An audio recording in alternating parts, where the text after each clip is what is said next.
Hmm.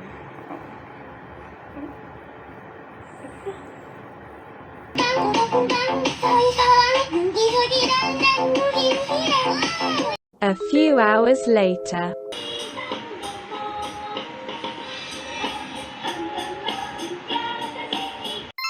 Pernahkah kalian setelah mengerjakan tugas sampai larut malam, lalu bermain laptop, bahkan langsung minum kopi, tetapi begitu mau tidur, kok malah susah banget ya?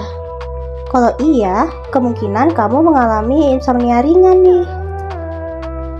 Lalu, apa itu insomnia?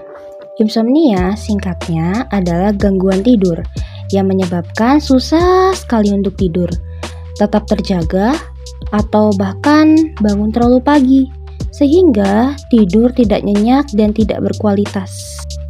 Bagi kalian yang mengalami kesulitan tidur, mesti ada kesempatan tidur yang cukup, gangguan tidur yang mengganggu aktivitas siang dan pagi hari, dan terjadinya insomnia minimal 3 kali seminggu selama lebih dari sebulan, kalian sepertinya perlu waspada nih akan kondisi insomnia akut.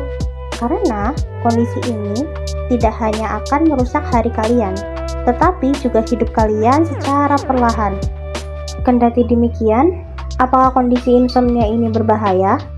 Sayangnya, teman-teman, apabila kondisi ini berlangsung begitu lama, akan menyebabkan risiko penyakit fisik degeneratif seperti layaknya stroke, diabetes, dan bahkan penyakit jantung.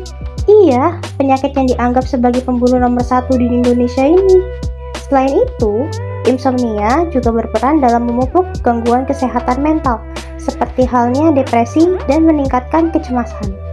Hal ini tentunya juga membuyarkan fokus, sehingga risiko kecelakaan kerja semakin meningkat. Maka, secara tak langsung, insomnia ini juga berpotensi memendekkan angka harapan hidup kita loh. Nah, teman-teman jangan khawatir. Insomnia bukanlah kondisi permanen. Berikut ada beberapa tips dari saya untuk meredakan gejala insomnia.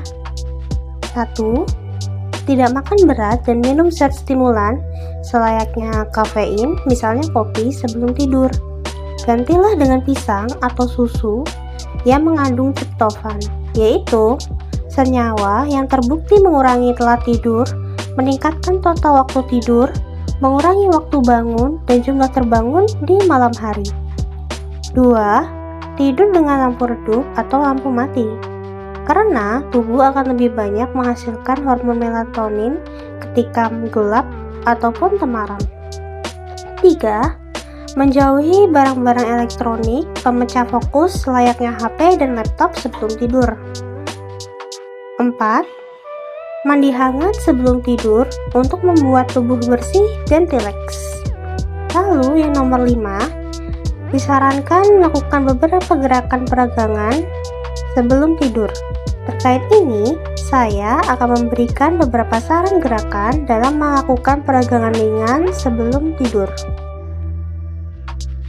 Tapi, saya sudah terlanjur capek, Mbak. Apakah ada gerakan yang bisa saya lakukan di kasur saja? Tentu ada.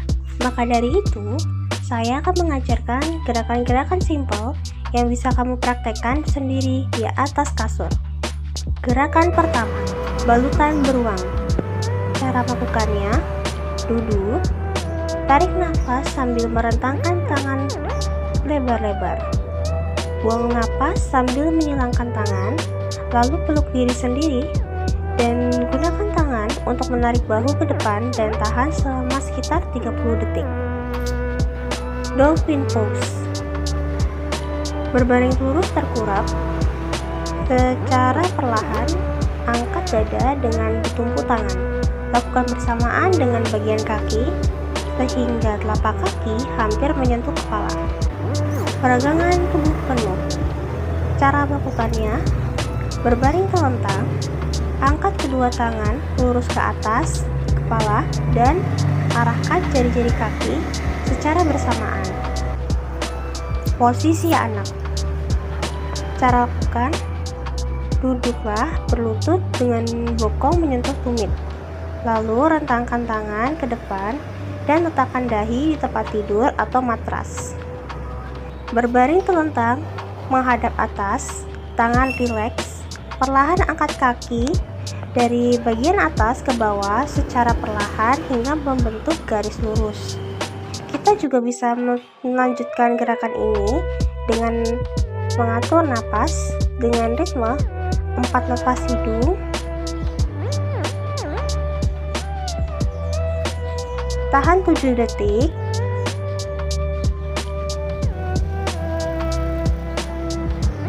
lalu buang napas 8 detik.